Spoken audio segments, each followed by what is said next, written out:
ready to run into the next thing. So how have you found balance? What does healthy relationships look like for you now? How are you implementing these boundaries, and how are you like checking yourself and making sure that you're not like seeking that validation from outside? Well, I'm still learning. This is a work in progress. I'm in therapy, okay? So I'm in therapy. Like, I legit just made my appointment to go to the therapist because I've realized that like I have a lot of issues with boundaries. And it's not with me crossing boundaries, it's with people not respecting them. Yep. And it's also like so I know I mentioned grieving my other friends, but I'm grieving a college friendship right now. And that was something that I think, Sidni, you had touched on it, how like you and your friend, it could be something so trivial where like her feelings were hurt, but she didn't want to say her feelings were hurt.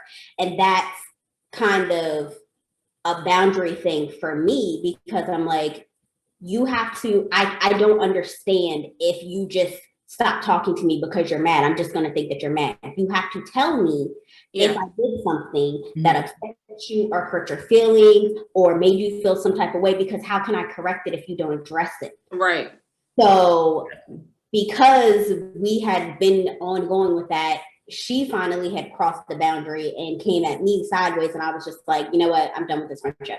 Like, I'm not going to keep going back and forth. Maybe we can reconcile in the future. I don't know. But it's definitely been a huge work in progress. And I really don't know how I'm going to maneuver through all of this, which is why I decided, like, all right, it's time to go back to therapy. That's powerful though. Yeah, I feel like I'm a work in progress. I feel like I've made a lot of progress. I feel like I'm more, not that I never have been before, but I tell people all the time, any of my failed friendships, I can always tell you when the switch happened. Like, if you name everybody I've ever been friends with and we're not friends, I can tell you exactly what was said, what was done, and I was like, okay, this is gonna be a wrap. However, I don't wait for the fallout, I guess, anymore. Like, if I notice shit is different, then I just ride with the fact that it's different. Before, I would just not say anything because I was still stuck in that, Brittany, we gonna have to fix this. Like, literally, like you said, Shawana, I was trying to make everybody my sister. Like, everybody we need to have a sister bond. So what do most sisters do? They argue, they fight, but they have each other's back. So whereas before I was doing that, but then the blow up would still happen and I was just stuck there looking stupid because, one, I didn't say anything, or two, they weren't riding for me like I was riding for them. Now I feel like I'll go with the flow more rather than trying to fight stuff all the time. And I think one pill that was really hard for me to swallow is that, like, you just gotta be okay with stuff changing and altering and being different. I hate change. I am a fixed sign. My rising sign is a fixed sign. Like, if shit could kind of stay like how it is in a good way, like, I would be fine with that. So me dealing with stuff changing, I feel like that prolongs my grief because I'm always in a stage of like, oh my God, why is shit not how it used to be? I don't understand why this has changed so much that like we cannot even communicate or we can't even be friends on some level. So I think for me, I have just really gotten to a point of accepting things for what they are. I feel like I've always struggled with just accepting shit for how it is. I think that's why I struggled so long with dealing with my sister. I didn't want her to be on drugs. I didn't want her to be distant. I didn't want her to have whatever made up perception of me that she had. I wanted us to be sisters and to have that relationship. Like, I just wouldn't accept that she is struggling with substance abuse and that's just where she is in life. Like, it doesn't make her a horrible person. That's just, a battle that she is fighting.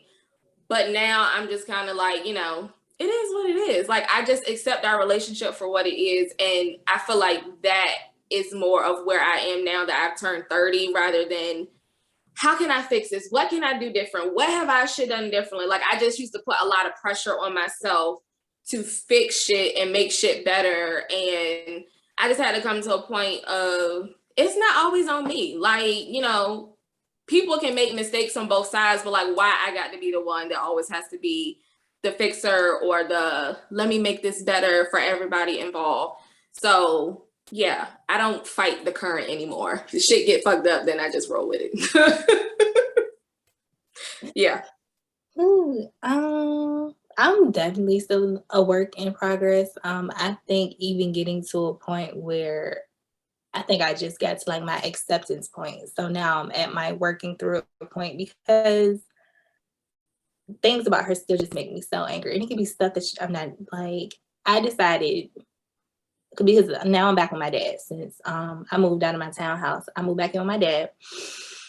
And even that's like a weird relationship to navigate, because my mom is really jealous of like my relationship with my dad, like, and the bond that I have with my dad. And I try to tell her all the time, like, one, it's going to be different because it's my dad. Like, yeah.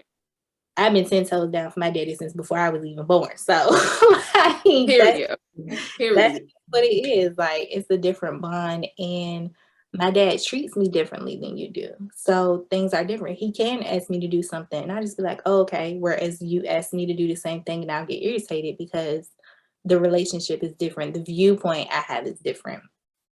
And I'm trying to get to a point where it's like, XYZ has happened, but this is still my mom, so I should still carry the situation the way that I do it with my dad. Like, if she asks me to do something small, just do it. It don't have to be an argument or why, you know, blah, blah, blah, blah, blah, or just me going off because I'm set off by something else. Like, it's like a trigger for something else. And now I'm mad at you about nothing really, just the fact that I'm mad.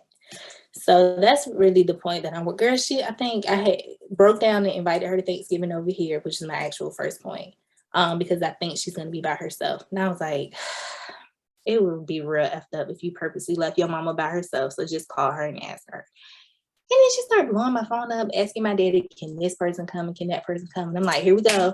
Like, nobody asked you for all this.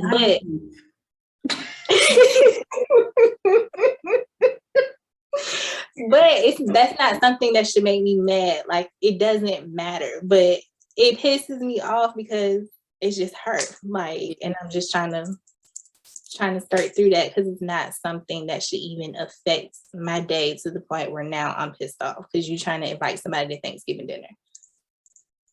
It just is what it is. But I'm probably gonna have to go back to therapy to work through it, because it's a lot, and it's a lot to unpack, and it's a lot to deal with. I think that was one of the ways I kind of knew, not that my grieving was over, but I had crossed to a different space. So when my sister's mom died, I went to the funeral because her mom was very involved in my life. And my sister does this song and dance, how much we look alike. Now, y'all, when she's on drugs, we look like we are from two different countries, okay?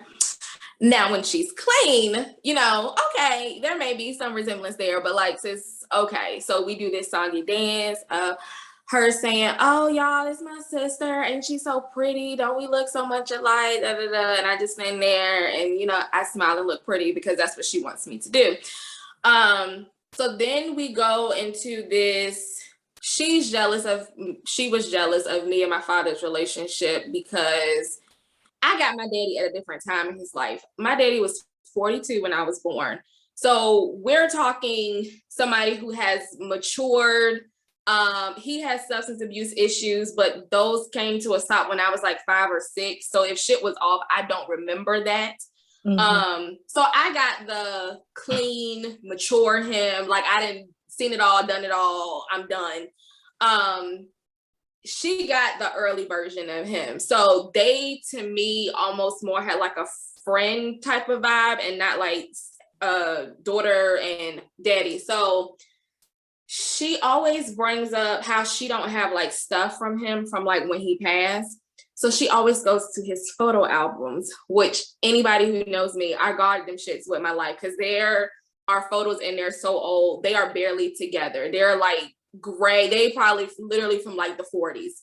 So she used to really piss me off because she used to be like, yeah, say my mama, Betty got all that stuff in her house. First of all, that's one person you need to get far away. Don't bring her up. But yeah, she started talking about my daddy photo albums and all this stuff she want. And I just stood there and I looked at her and I was just like, she is just so sad and just searching for anything that she literally would say stuff that doesn't make any kind of sense. Because at this point in time, I don't even know where she was living. Like she's lived on the streets off and on. So in my mind, where would you be in a place to actually have my daddy's stuff somewhere that you would be able to keep it? Like you move around, you are living, you know, on corners and stuff. Where are you going to carry his stuff around at? So it was almost like I saw myself, like the mature self in me, like right there. Because usually stuff like that used to set me off. Like we would go back and forth because I would ask her those same questions. Why you keep bringing that up? Why you keep talking about how you don't have his stuff? And I just looked at her and I just kind of shook my head and I just didn't say anything. So now I'm at a point that if I do have to interact with her, I know a lot of stuff is just about her and it's not about me. Like it's where her mind is. And like Shawana said, my sister started doing drugs like in high school. So she is still very much 15, 16 years old mentally. So it's just like the acting out, not to say like I feel sorry for her, I have pity for her. I just kind of like, I'm just like, okay, that's just where she at. Like she don't trigger me like she used to. Like I'm like, oh, okay, you doing a thing right now. All right, you got it, sis.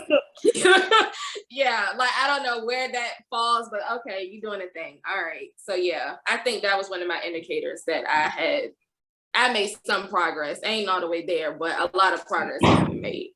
You know what's crazy, Britt, is in sitting here listening to you talk about your sister, and I think it might be because I don't know, I just been accepted my relationship with my sister to be what it is. You know, I have an older sister, right? And we're 20 years apart. I've never known that. Yeah, I have an older sister too. We're 20 years apart. And she's dealing with like the same issues as my mom, but it's so different for me because my sister's been like that ever since I was born. Yeah. But it also contributes to my mom's whatever too, because my mom was 17 when she had her. And then first of all, it's just been a cycle of shenanigans. So let's just say I don't know if my grandma dealt with substance abuse, but I know she dealt with physical abuse and alcoholism. And then there came my mom who dealt with physical abuse, alcoholism, Gotcha. and substance abuse. And then there's my sister who dealt with substance abuse, alcohol abuse, and physical abuse, actually. So my mom was 17 when she had my sister. My grandmother passed away 2 months later. She was actually murdered by the man that she was talking to, like, oh my God, whole like domestic whatever situation. Yeah, it was really on some if I can't have you, like nobody will. And my mom had left the house to go get their younger sister because she had a different dad. The older three had the same dad. So they actually found like her when they came home from getting the younger sister. So my mom is still very much stuck in that space of being 17 and having a child and then finding her mom like 2 months later, like passed away. So that contributes to like a lot of her stuff. And then she was 17, she was wild. My sister stayed with her grandma a majority of the time, which her grandma was like my grandma too. Like she loved me and my brother. We were always at her house. But my sister holds a lot of resentment to my mom because she didn't raise her. Like she was with her grandmother. And my mom, being my mom, with all her broken promises and I'm gonna fix and I'm gonna do and I'm gonna blah, blah, blah, blah, blah. She gave all that to my sister before we even got here. And now that's still one of her things because she feels like my sister doesn't treat her how a mom is supposed to be treated, and we don't celebrate her like a mom is supposed to be treated. And it's so hard to remind myself of how she even got on this wave. If I remind myself of it, sometimes it's okay to deal with it like, this is how we got here. Like these set of events is how we got here. But my mom and my sister are pretty much like two peas in a pod. Like they're the exact same. They don't get along because of the same situations. Then I have a niece and a nephew who don't get along with my sister because of the same things. Like my sister is pretty much just like my mom to her kids, but she's also a trigger for my mom because she has a daughter who doesn't want anything to do with her, but she can't understand why. And that's like a big thing for me to get over too, is I don't really feel like anybody who deals with substance abuse can really understand why it's so hard to deal with them. Yeah. I think they just say, oh, I'm sorry. Oh, I was in this state of mind. And everybody should just understand and should just be like, it's okay.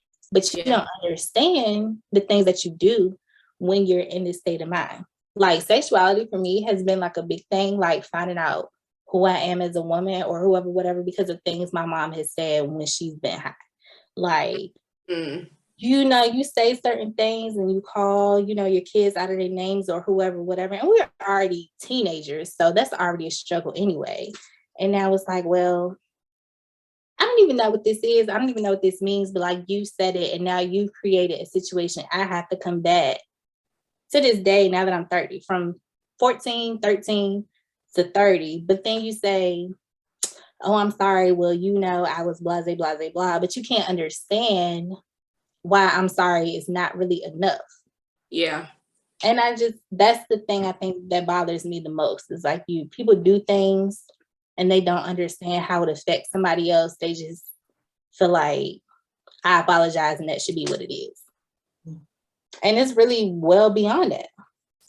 I think that is I hate to say a typical characteristic, but I feel like anybody who has struggled with people who are addicted to substances, that is one of their biggest struggles. It's almost like well, I don't understand why we got to keep talking about this. I don't understand, you know that I had a lot going on, and it's just kind of like, yeah, that a lot going on has had lingering effects for like X amount of years. Like we can't just act like ain't nothing happened. And that's one thing I really struggle with my sister about, like the constant, oh, well, I'm clean now, so we are supposed to just jump into this sisterly bond and relationship. And I had to tell her one time, because she got clean for an extended amount of time when I was in college. And I'm just like, you're not the first person I go to, because I haven't been able to go to you. So you're not going to cross my mind in that sense. So why you think I would come and tell you something now that you're available? I'm like, because you haven't been. So I'm not going to come to you. But I think that's what prolongs the grieving process, because it's just kind of like they're constantly triggering because they don't know how to. I take that back. And I had this conversation with my husband about one of his family members. I think that it's a defense mechanism. And I think one of the reasons why they still struggle with drugs is because they are miserable and they're upset about their mistakes. And I think their mistakes eat at them all the time. And that's why they cannot get off drugs, because it's just facing that reality of like the mess they've made and dealing with those consequences. I think it's too much to take in. Like, I really do. And I think that's why, in particular, like statistically, men, like their recovery is usually always better than women. And I think women, just the emotions of having to face, like, you failed people, you failed your kids, you failed whoever, I think it's too much to deal with. So I do think that's probably why men they have a better chance of recovery than women do. I feel like one of the things that's helped me, just listening to both of y'all talk, like even when, because there is a lot of emotional manipulation. Yes. Even when they do call, like last night, I felt like not one of the first times, but I felt like it was so natural for me to not feed into it. She was trying to really get information about my grandma and brother because they got a new car and did not tell her that it was theirs because they knew she would constantly be asking for rides to worry, this and that. And the last 3 cars have gotten just destroyed because there's 3 different people using it for everyday use. So they told her a story, but they didn't let me know they didn't let her know. So she knew I'm the one in Richmond. I don't really know. I don't talk to everybody every day. So she knew I would probably know, but not know the whole story. So she was pulling information, but I didn't even like really feed into it. Like I'm starting to know when she's trying to like get a certain emotion out of me or get me to respond to her in a certain way. Whereas before I would feed into it, then realize that's what she was doing and be pissed off. Now it's like, I don't even like feel the need to respond sometimes. I just let her talk and I'd be like, oh, and it's like I don't even give it to her no more. And I'm able to still stay in my place of peace, not let my feelings get all wound up. Because here she didn't, after 3 months, then called me acting like she really wanted to know about Thanksgiving. But for real, you want to know why nobody even no ride. What happened to the car? So it's like now I'm seeing it for what it is. And I totally understand that she is 19 years old.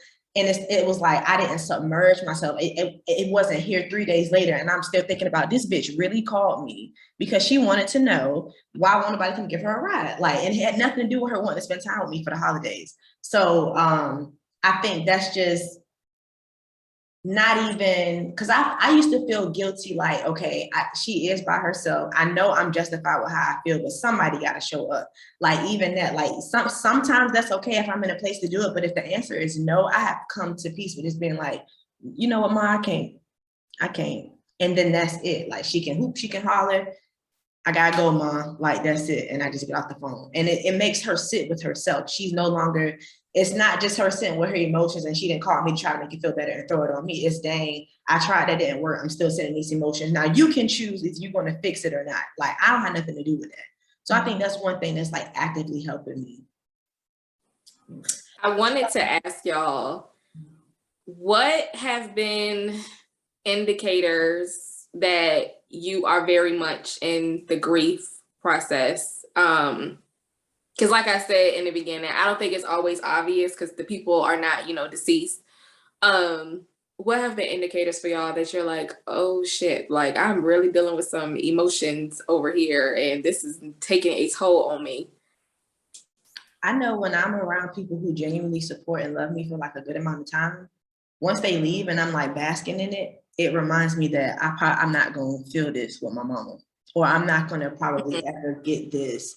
So while I need to be, that's a reminder for me that I'm grieving that relationship. But it's not to a point where, because I think in the past, it would make me be like, just kind of go into like a depression or hermit mode. And then now I'm not even spending time with the people who do love me. It's like, okay, I need this. This makes me happy. It's a little damper because I can't experience this with like her and other family members, but it's still good. So I feel like that's my reminder that I'm actively still grieving, because it does come up. I'm like, damn, that shit was so dope. But if I would drive down to the 75 right now, that is not going to be the situation with my mother. So I agree. Like I find myself, like if I'm hanging out with certain friends and stuff, and I'm like, see, why can't shit always be this easy? Like, why couldn't it be? Oh, that's my line, Asia. Why can't it be like this? Like, this is so smooth. Why can't it be like this with everybody? That is my line. Why can't I just have this moment with all of y'all? But no, you want to act dumb over there. You want to act dumb over there. And I like, why? Why can't we just have a good time? And that's that. Like, why is it always gonna be some shit? That's me. My line, yes. Oof. I would say for me,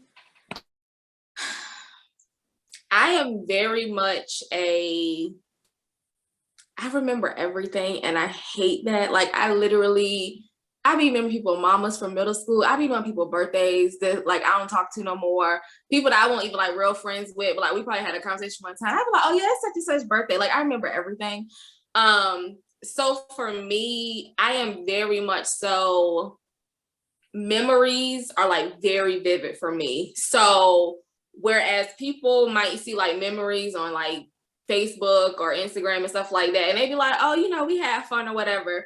My ass then took a deep sea dive into dang, we had fun that night. Dang, we ain't never do that. Yeah, dang.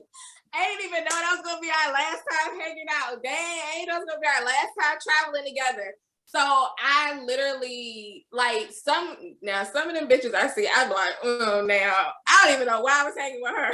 Like, nah, I knew better. But it's like for some people, yeah, like I literally will like in my mind time travel to, oh yeah, we went to such and such that night. We ran into them that night. So that's when I kind of know like maybe I'm not fully over, us not being friends or our friendship being different. Cause then it's like I'm literally walking down memory lane because a picture of them popped up, or I'm somewhere we used to go to and I'm like, dang, I remember when I was here with such and such.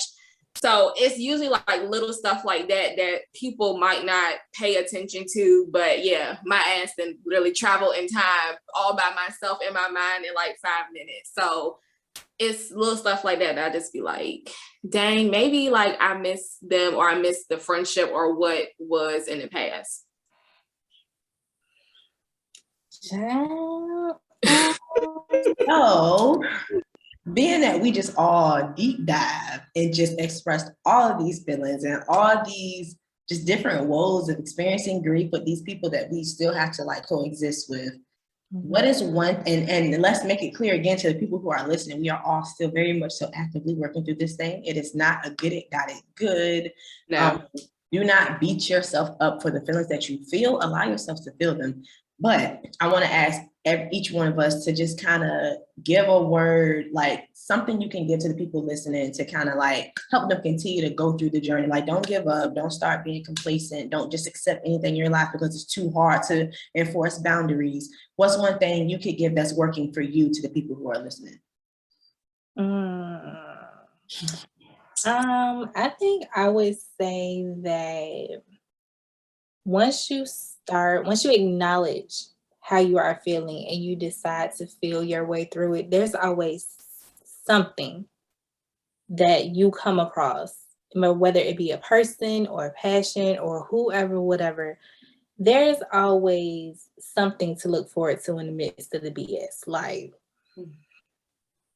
this feeling of whoever, whatever is now, or whatever you feel like you're lacking, you're going to get it.